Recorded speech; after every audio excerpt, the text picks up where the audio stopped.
Hello everyone, welcome to study world for all. इस video में हम डिस्कस करेंगे क्लास 9th का poem the snake trying written by W.E. Ross. So let's begin. इस poem में originally अगर देखा जाए तो जो ह्यूमन बींग्स होते हैं वो सांप से डरते हैं, लेकिन जस्ट इस पोयम में क्या है, अपोजिट है। इसमें सांप जो है क्या होता है, एक ह्यूमन बींग से डर करके भागता है। तो उसी को लेकर के पोएट जो है वो आर्ग्यू करते हैं कि एक जो स्नेक है वो किसी को हर्ट नहीं करता है ना, उसे जाने दो। तो क्या है, पोएम स्टार्ट करते हैं। The snake trying to skip the pursuing stick with sudden curving of thin long body, how beautiful and graceful are his shapes. तो फर्स्ट पैराग्राफ में क्या बोला गया है कि जो स्नेक है वो स्किप मतलब अपना मतलब स्किप मतलब गायब होने के लिए ट्राई कर रहा है। किससे?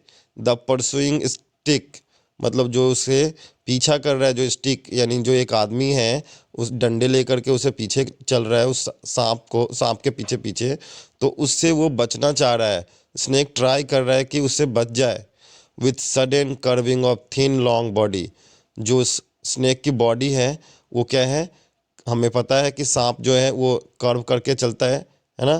तो वो उसकी जो बॉडी है वो कर्व है, थीन है, लेकिन लॉन्ग बॉडी है। अब देखो यहाँ पे इमेजरी का यूज़ किया गया है। How beautiful and graceful are his shapes, जो उसकी शेप है उस स्नेक की, है ना, वो क्या है, ग्रेसफुल है, अट्रैक्टिव है, इट मीन्स, है ना, ब्यूटीफुल है, सुंदर है। तो यहाँ पे ये इमेजरी का यूज़ किया गया है। अगर किसी चीज़ को यानी बढ़ा चढ़ा के बोलते हैं, मतलब इमेजरी करते हैं, मतलब उसको मतलब अट्रैक्टिव बना बताते हैं, तो वो क्या होता है, इमेजरी का यूज़ होता है वहाँ पे। तो यहाँ पे how beautiful and graceful are his shapes, तो यहाँ पे ग्रेसफुल वर्ड जो है ये क्या है, इमेजरी, मतलब जो हमारा कह सकते हैं पोएटिक डिवाइस जो यहाँ पे यूज़ हुआ है वो इमेजरी है। नेक्स्ट पैराग्राफ है। He glides through the water away from the stroke, O let him go over the water into the reeds to hide without hurt, small and green, he is harmless even to children. देखो अब यहाँ पे क्या ही बोला जा रहा है, किसको, स्नेक को। इट मीन्स यहाँ पे पर्सनिफिकेशन यूज़ किया गया है। तो इस पोयम में दो पोएटिक डिवाइस यूज़ किया गया है। First one is imagery and the second one is personification. ठीक है। तो he glides through the water away from the stroke, means जो स्नेक है वो ग्लाइड का मतलब मूव करना, मूव स्मूथली। वो वाटर से क्या हो रहा है, स्मूथली मूव कर रहा है वाटर के थ्रू, है ना, जा रहा है। किससे? अवे फ्रॉम द स्ट्रोक, मतलब वो स्ट्रोक से बचना चाहता है, वो स्टिक के स्ट्रोक से बचना चाहता है, तो इसलिए स्मूथली वो जा रहा है। O let him go over the water. अब ये पोएट यहाँ पे है, ह्यूमन बींग्स जो मतलब उसे पीछा कर रहा है उससे रिक्वेस्ट करते बोलते हैं कि उसे जाने दो, है ना, over the water into the reeds to hide. Reeds यहाँ पे क्या है, जो प्लांट्स होते हैं, है ना, एक्वेटिक प्लांट्स होते हैं, उसमें छिपने के लिए उसे जाने दो विदाउट हर्ट, उसे चोट मत पहुँचाओ, है ना, उस स्नेक को जाने दो। स्मॉल एंड ग्रीन, वो कैसा है स्नेक, स्मॉल है, ग्रीन है। He is harmless even to children, वो हार्मलेस है, मतलब इवन बच्चों को भी वो कुछ नहीं करेगा। जब तक हम उसे हर्ट नहीं करेंगे वो कुछ क्यों करेगा। तो वो उसे जाने दो, रिक्वेस्ट कर रहे हैं वो पोएट। नेक्स्ट पैरा है। Along the sand he lay until observed and chased away, and now he vanishes in the ripples among the green slim reads.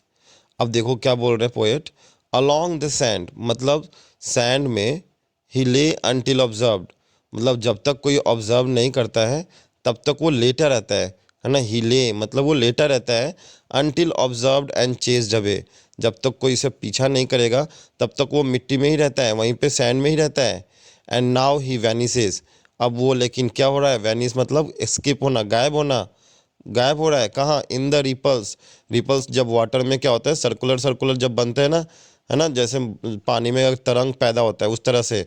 Now he vanishes in the ripples among the green slim reeds, मतलब वहाँ पे जो यहाँ पे जो बोला गया है ना एक्वेटिक प्लांट्स, उसमें जा कर के वो छिप जाता है। मतलब जब वो कोई पीछा करता है तो वो जाके वहाँ पे छिप जाता है। तो पोएट यहाँ पे रिक्वेस्ट कर रहे हैं कि उसे जाने दो, है ना, यानी बिना चोट पहुंचाए उसे जाने दो, ठीक है, क्योंकि वो एक बच्चे को भी नुकसान नहीं पहुंचाएगा, है ना। तो वही बोला जा रहा है इस पोएट, मतलब इस मेनली पोयम में बताया गया है कि सांप जो है वो, अगर उसे हम चोट नहीं पहुंचाएंगे तो वो क्या होगा, दूसरे को भी डिस्टर्ब नहीं करेगा, वो अपना जगह पे चला जाएगा।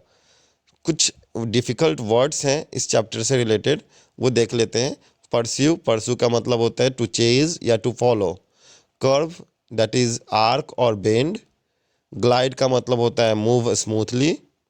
रीड का मतलब होता है tall woody perennial grass with hollow cylinder stem. Next, stroke मतलब हिट या नॉक। चेज मतलब परस्यू करना या पीछा, रन आफ्टर करना, है ना, पीछा करना। वैनिस मतलब डिसअपीयर।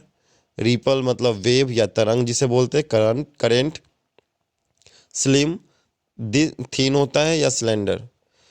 स्टूडेंट, मैंने पूरी कोशिश की है कि आपको ये चैप्टर अच्छे से समझ में आ जाए।